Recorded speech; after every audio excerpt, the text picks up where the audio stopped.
Some goodbyes arrive quietly, others echo long after the headline fades. This week, Echoes of Fame honors 5 lives that shape the way we cheer, create, and gather around screens.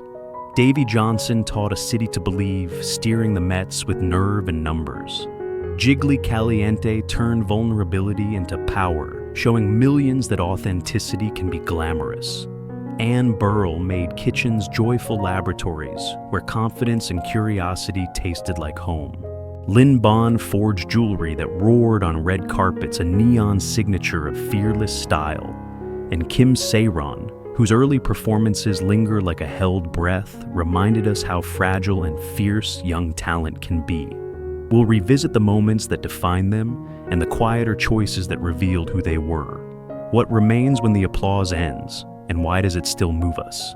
Davey Johnson, 1943, 25, entered baseball as an elegant second baseman and left it as one of its most forward-thinking managers. A 4-time All-Star and 3-time Gold Glove with the Baltimore Orioles, he won 2 World Series rings as a player, then authored a 43-homer breakout with the 1973 Braves that hinted at a restless, risk-embracing mind. In the dugout, Johnson became the architect of the swaggering 1986 New York Mets fusing clubhouse feel, with a mathematician's appetite for data years before analytics went mainstream. His teams played with edge and intention. Cincinnati, Baltimore, Los Angeles, and Washington all won under his watch, and the game recognized the breadth of his impact with Manager of the Year honors in both leagues, 1997, AL 2012 NL. To generations of players, he was the rare boss who could speak in numbers without losing the human pulse. Johnson died in Sarasota, Florida on September 5, 2025 at 82 after a long illness, according to the Mets' longtime PR chief, Jay Horwitz. But the blueprint he popularized, aggressive decision-making, informed by information and trust, still sits on every manager's desk. This segment revisits the player who fielded with grace, the manager who won with intent, and the thinker whose ideas helped modern baseball find its language. In managerial late style, Davey Johnson sharpened, not softened his competitive edge. After decades of turning promising rosters into winners, he accepted one more daunting brief: stabilize a young Washington Nationals club and teach it how to finish. Taking over in 2011, Johnson guided Washington to its first postseason berth the very next year, a 98-win surge that remains a franchise high watermark, and earned him the 2012 NL Manager of the Year award. What stood out wasn't volume, but velocity. Johnson changed the Nationals' expectations almost overnight, the same way he'd once rewired New York in the mid-1980s. His 2012 Nats clinched the organization's first division title since the Expos era, tilting close games with on-base discipline, platoon optimization, and a calm dugout that trusted preparation. That blueprint mirrored the habits he'd preached for decades, a dialogue between numbers and nerves, and it traveled with him from Mets glory to Cincy, Baltimore, LA, and back to the Beltway.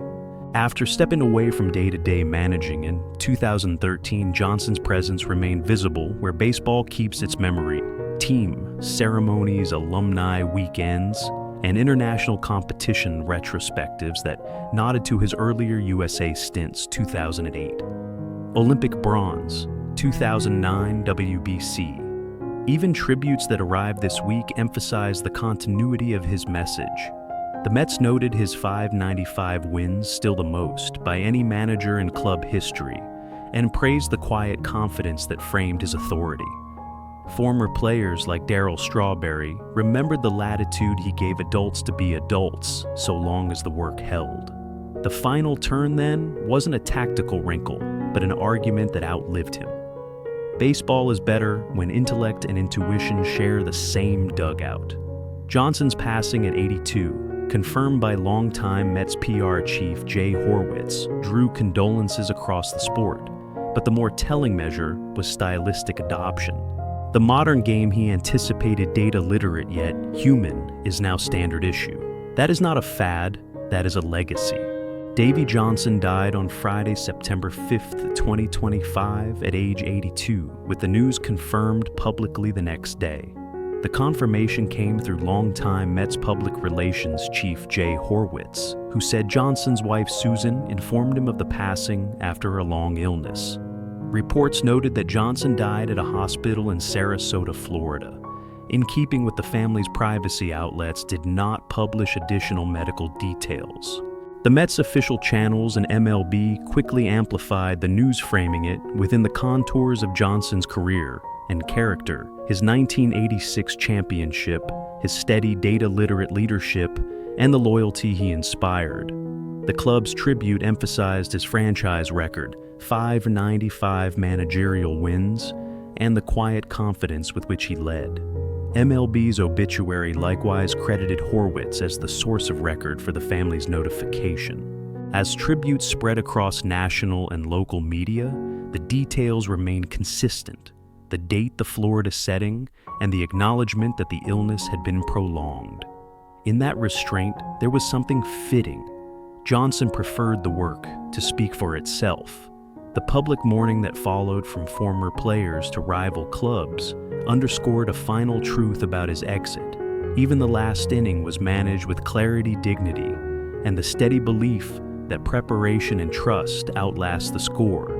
Strip away the parade and the pennants, and Davey Johnson's legacy is a philosophy: win with curiosity and never let numbers drown out people.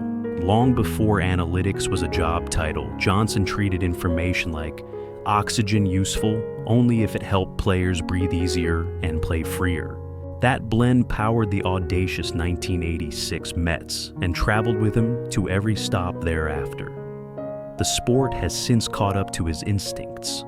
Front offices today speak the hybrid language Johnson normalized: spray charts and gut feel in the same sentence, and managers are expected to toggle between spreadsheets and psyches. The Mets tribute framed it plainly: his 595 wins, most in franchise history, and a style defined by quiet confidence and care for his players. Awards only hint at the reach: Manager of the Year, with the 1997 Orioles and 2012 Nationals, the latter a 98-win jolt that reset a franchise's ceiling and gave Washington its first postseason berth of the new era. But the deeper inheritance lives in dugouts. He never stepped in. Every time a manager trusts preparation, then trusts the person. Farewells in baseball are often statistical. Johnson's is relational. He taught teams to think bravely and play human. That is a blueprint you don't retire, you pass it on.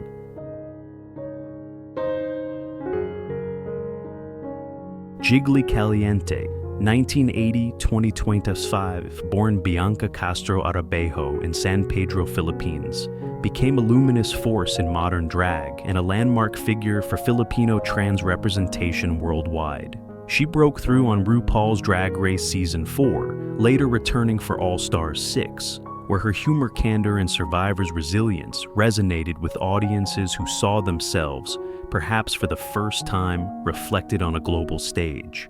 In 2022, she joined the judges panel on Drag Race Philippines, bringing warmth and exacting standards to a new generation of performers.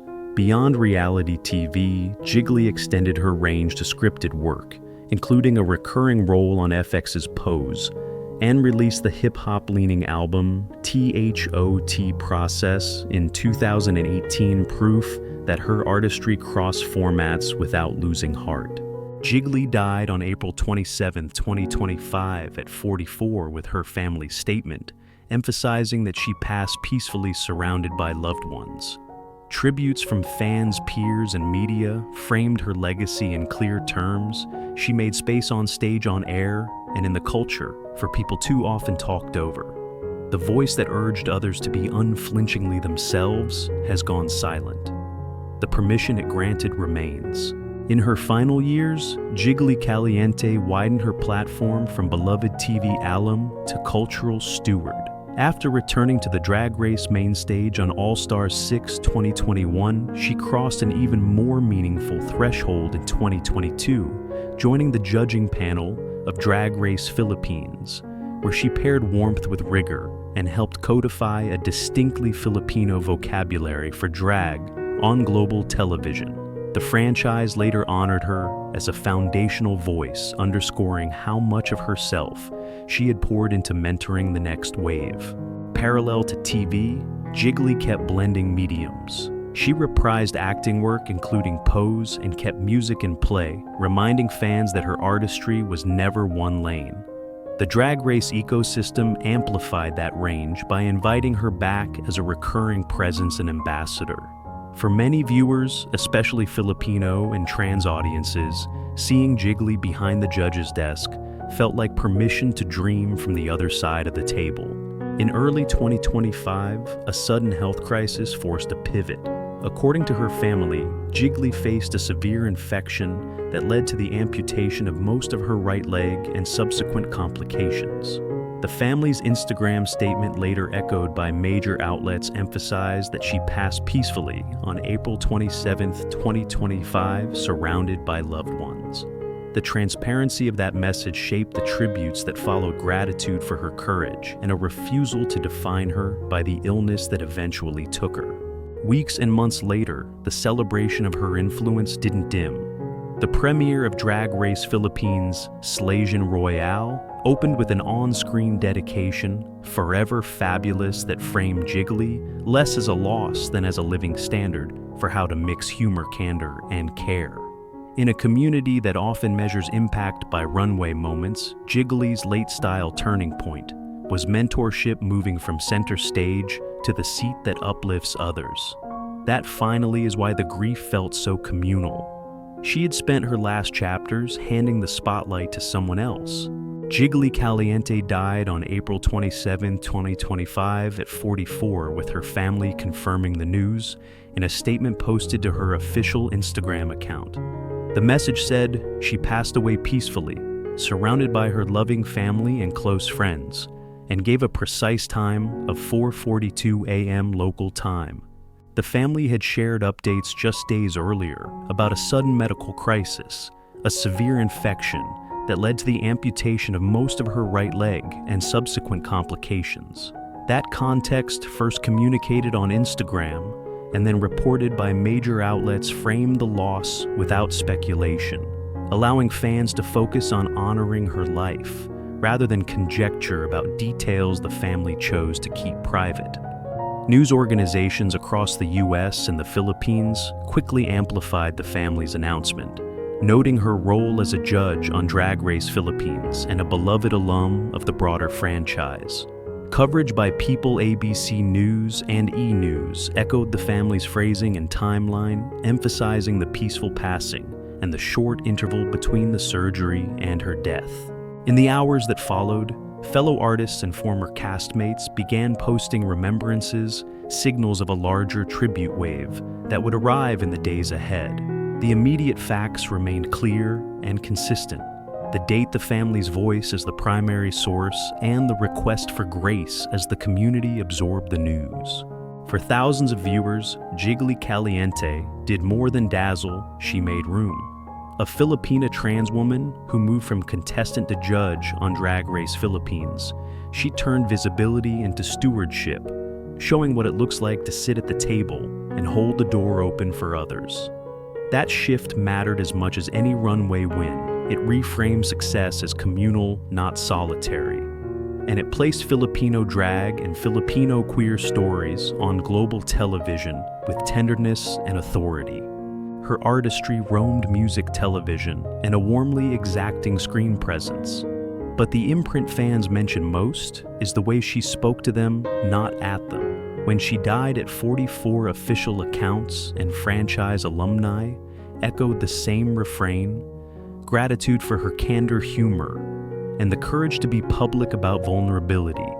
Tributes from Drag Race and its creators, along with peers across the drag community, framed her legacy as both cultural and personal, a blueprint for how to be brave and generous at the same time. We say farewell without closing the circle she widened. Rewatch her lip syncs and judging moments, yes, but also notice the quiet, generous choices, who she amplified, who she comforted, who she insisted deserved to be seen. That's the part that keeps working after the music stops.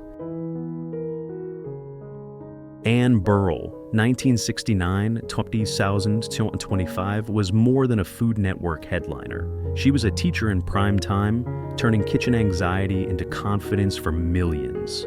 Trained in Italy and forged in New York's restaurant scene, she carried a punk blonde swagger that made technique feel joyful rather than fussy.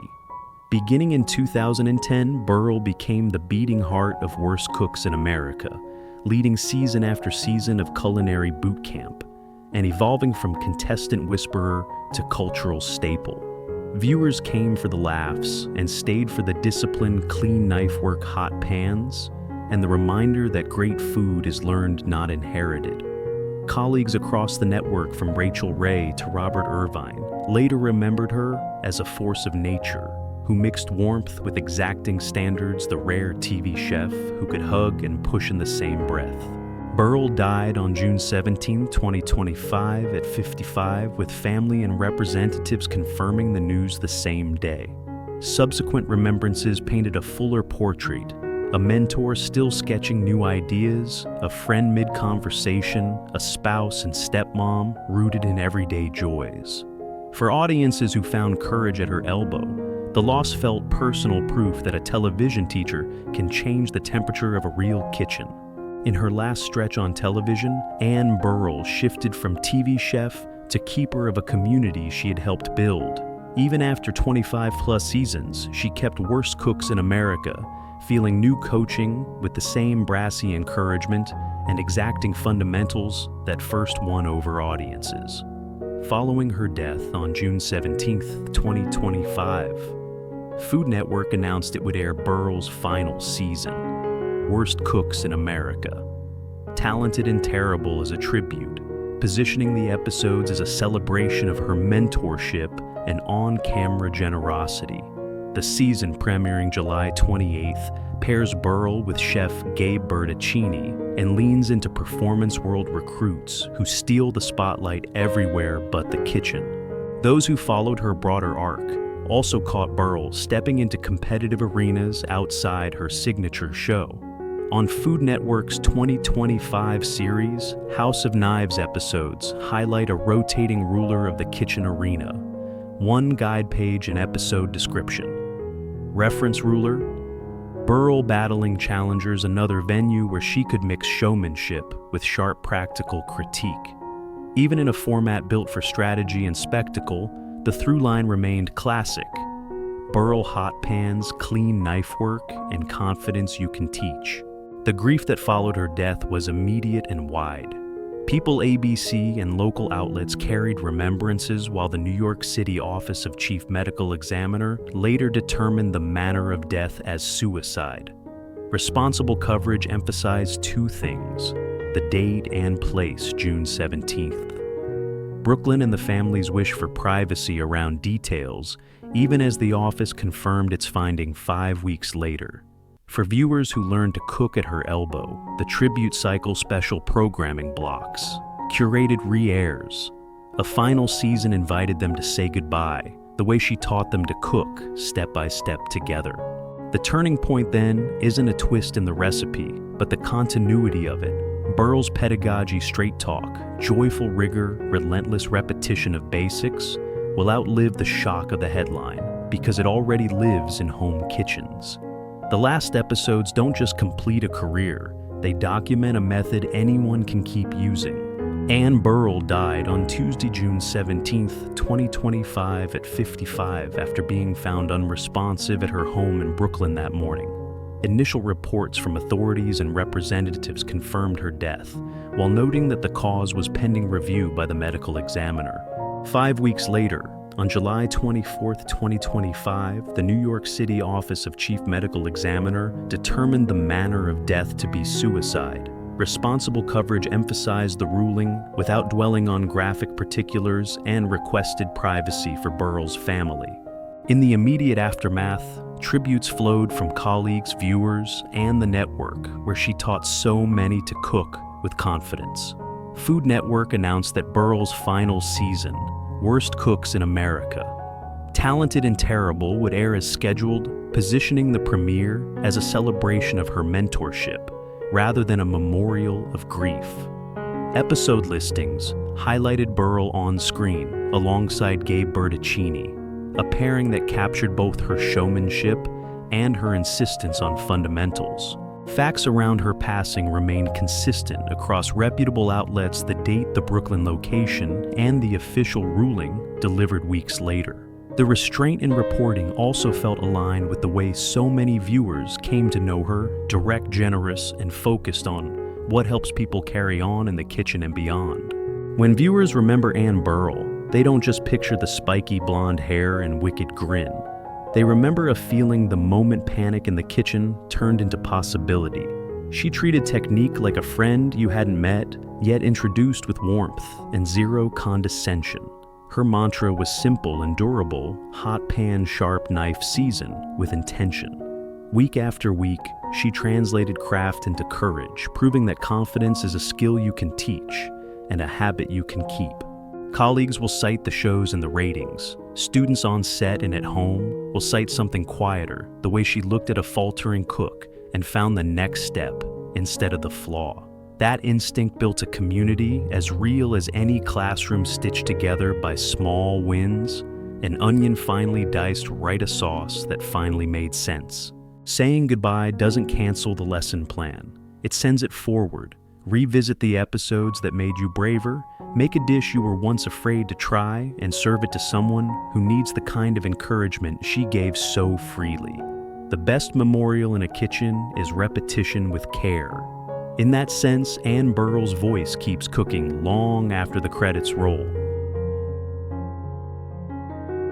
Lynn Ban, 1972-2025, fused high fashion with pop spectacle, turning jewelry into a kind of stage lighting that performers could wear. Born in Singapore, raised between Asia and New York, and educated in the city, she came to call home. Ban built a label that spoke fluent red carpet and music video, spikes armor, lightning bolts, pieces that read as both ornament and attitude. Her client list became a shorthand for cultural voltage: Rihanna, Beyonce, Lady Gaga, Doja Cat. By the time Netflix's Bling Empire New York arrived, Ban wasn't merely selling a look.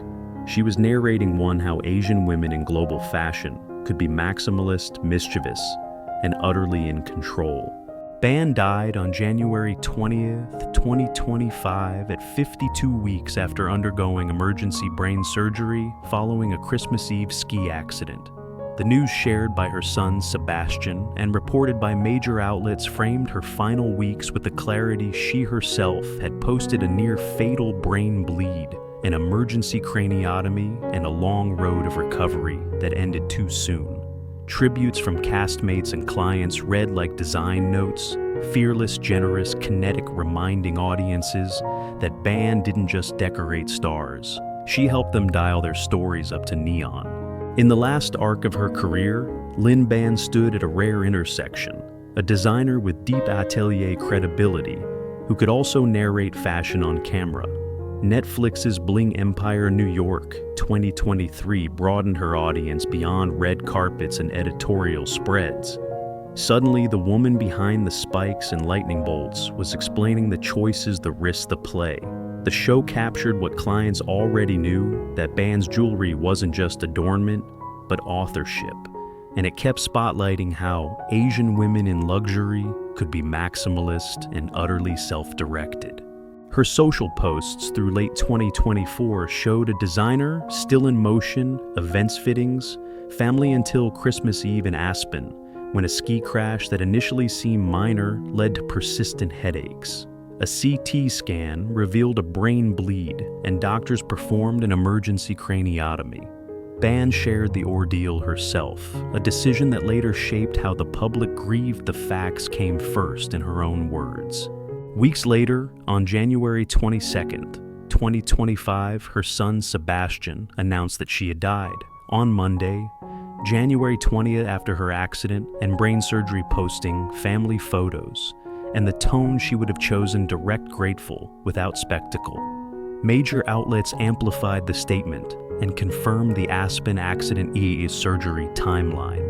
Tributes mapped the span of her influence. People in the Los Angeles Times emphasized the speed of events and the clarity of the family's account. Fashion trades and lifestyle titles recounted a client list that reads like a pop history table of contents: Rihanna, Beyoncé, Lady Gaga, among others. Castmates from Bling Empire wrote about her as a friend who made rooms brighter and decisions bolder. Even in grief, the narrative felt unmistakably Lynn fearless, kinetic, generous. The turning point then wasn't a pivot in aesthetic, but in voice. By letting audiences see the person who wrote the look, and by narrating her medical emergency with the same frankness, Ban turned private resolve into public permission. Designers often teach through objects. In her final months, she taught through example: own your story, wear it loudly, and leave the lights on for the next act. Lynn Ban died on Monday, January 20th, 2025, at 52 weeks after undergoing emergency brain surgery, prompted by a Christmas Eve ski accident in Aspen. The news was shared by her teenage son, Sebastian. In a message posted to Ban's official Instagram, one last post that he said his mother would have wanted given how openly she had chronicled her recovery. Major outlets quickly amplified the family announcement and the timeline of events. Her own posts in late December had laid out the medical facts with this unusual clarity. What first felt like a minor fall became persistent headaches. A CT scan revealed a brain bleed, and doctors performed an emergency craniotomy. The Los Angeles Times and People documented those updates, noting her stated long road of recovery and the hopefulness that colored her final public messages. Coverage following Sebastian's statement kept to verify details: the date of death, Monday the surgery and complications sequence, and the family's role as the primary source, where reported accounts added that there were no suspicious circumstances, and remembrances from castmates and clients focused on Ban's generosity and fearlessness rather than speculation. In keeping with the tone of the family announcement, the reporting emphasized gratitude and privacy alongside the facts. Lynn Ban's work didn't whisper. It charged the room. She treated jewelry as punctuation for a life lived in bold spikes that said, "Try me," lightning bolts that turn movement into spectacle, cuffs that read like stage directions. Yet the audacity was never empty bravado. Ban's pieces understood performers where a camera finds the light, how a shoulder turns on a runway, what a chorus drop does to a silhouette.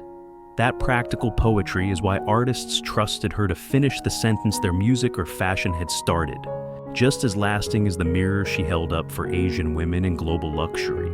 On screen and off, she modeled creative authority without apology, maximalist, mischievous, decisive. The lesson wasn't merely aesthetic, it was procedural. Own your taste, defend your choices, and make the world accommodate them. Grief often shrinks language. Ban's legacy enlarges it. Revisit the performances her work supercharged. Watch how a single contour line at the collarbone becomes a plot twist. And you'll see a designer who turned ornament into authorship. Say goodbye by turning the lights up, not down. Champion a riskier earring, a louder cuff, a clearer point of view. Lynn Ban showed that adornment can be a verb.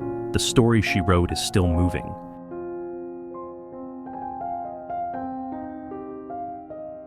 Kim Sae-ron, 2000-2025, grew up on screen, and for a time seemed to grow the screen with her. She moved from child model to breakout actor with A Brand New Life, 2009, and The Man from Nowhere, 2010 performances that gave South Korean cinema a new unguarded kind of intensity in a face so young. Television followed: The Queen's Classroom, High School, Love On, and later streaming visibility via Bloodhounds, where audiences rediscovered the steel beneath her quiet. Even in the years when work slowed, she remained shorthand for promise, a reminder of how early brilliance can linger like afterlight. On February 16, 2025, Kim was found at her home in Seoul and later pronounced dead at 24. Police said they were treating the case as suicide, and major outlets reported the news with restrained detail, noting the location in Seongdong-gu and the absence of foul play. In the days that followed, grief widened into debate about how the industry and online culture treat young performers who stumble and what kind of care they deserve in public view. We will remember the roles that introduced her, the hopes they carried, and the person behind them honored with accuracy and respect. Kim Sae-ron's late career was defined by an uneven tug-of-war between talent and turbulence. In May 2022, she crashed her car while driving under the influence in Seoul's Gangnam district, striking roadside structures, including a transformer that briefly knocked out power to nearby businesses and surrendered to police. The incident triggered an industry freeze brand work evaporated, and she withdrew from the SBS drama trolley. In April 2023, a Seoul court fined her $20,015,000. A planned soft return via Netflix's Bloodhounds, 2023 reflected both resilience and constraint. The show kept small portions of what she had filmed, but the director limited her presence after the DUI controversy. Later, reporting and network explainers framed it as a pragmatic edit that protected dozens of colleagues' work while acknowledging public sentiment. In early 2025, dispute letters from her former agency gold medalist became public. The company said a $680 million claim tied not to DUI damages, but to contract penalties related to bloodhounds, and insisted it had not coerced repayment. The financial wrangle splashed across entertainment media kept her name circulating for everything except acting. Beyond contracts, the conversation widened to culture. Major outlets and wire services used Kim's case to examine the pressure cooker around young Korean celebrities, from tabloidized YouTube punditry to pile-on comment culture, arguing that reputational punishment often far outlasts due process. In that debate, Kim was no longer just a headline. She became a case study in how a single mistake can metastasize into a career-long identity, and how mental health safeguards still lag behind the pace of digital shame cycles. These were the turning points in a fence adjudicated by the courts a partial return that couldn't outrun the past, and a money and media storm that kept reintroducing her as controversy rather than artist. What her peers and many fans remembered, however, was the proof left on screen from A Brand New Life and The Man from Nowhere, evidence that early promise is real, even when later chapters are contested. The gap between those truths defined her final years. On Sunday, February the 16th, 2025, Kim Sae-ron was found dead at her home in Seongdong-gu, Seongsu-dong, Seoul. According to multiple reports, a friend who was due to meet her went to the apartment, discovered her, and called the police. Investigators said there were no signs of foul play at the scene. Initial dispatches framed the case as under investigation. By the following day, police determined the death to be a suicide, a conclusion widely carried by international and Korean outlets that cited statements from Seongdong authorities and national briefings. Coverage remained restrained, noting no note was found, and emphasizing the absence of suspicious circumstances. The timeline thus stayed clear and consistent across reputable sources: date Feb 16, place home in Seongdong-gu, discovery by a friend, and no indication of foul play, with the manner of death later identified as suicide. Obituaries and analyses that followed situated the loss within a broader conversation about the pressures on young performers and the need for better guardrails around mental health and online harassment.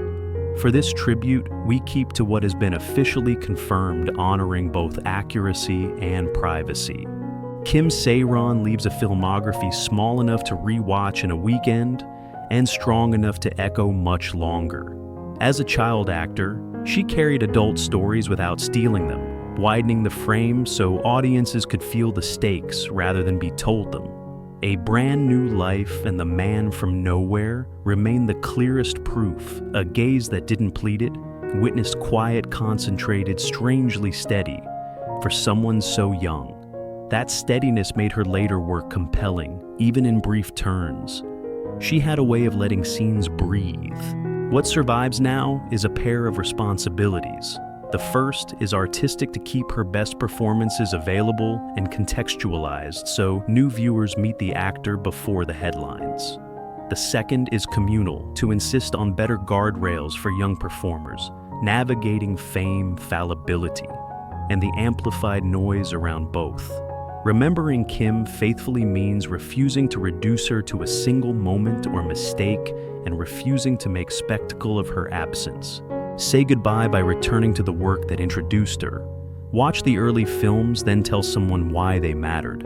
Let the conversation include care as well as critique. That's a legacy too, one we can carry forward. Goodbyes rarely arrive on schedule. They interrupt us in kitchens we learned to love, in ballparks that taught us belief in dressing rooms, buzzing with neon on stages where humor felt like home, and on screens that once seemed bigger than the rooms we watched them in. Tonight we carry 5 echoes forward: Davey Johnson's clarity, Jiggly Caliente's generosity, Burrell's courage, Lynn Ban's voltage, Kim Sae-ron's quiet fire. If one of their moments lives with you, share it below. If a clip, a recipe, a game, or a song brought you back, pass it on. Our channel exists to remember with care, facts first, compassion always. Let's keep their work in circulation and keep each other in mind. The applause fades, the influence doesn't. Thank you for watching and for remembering.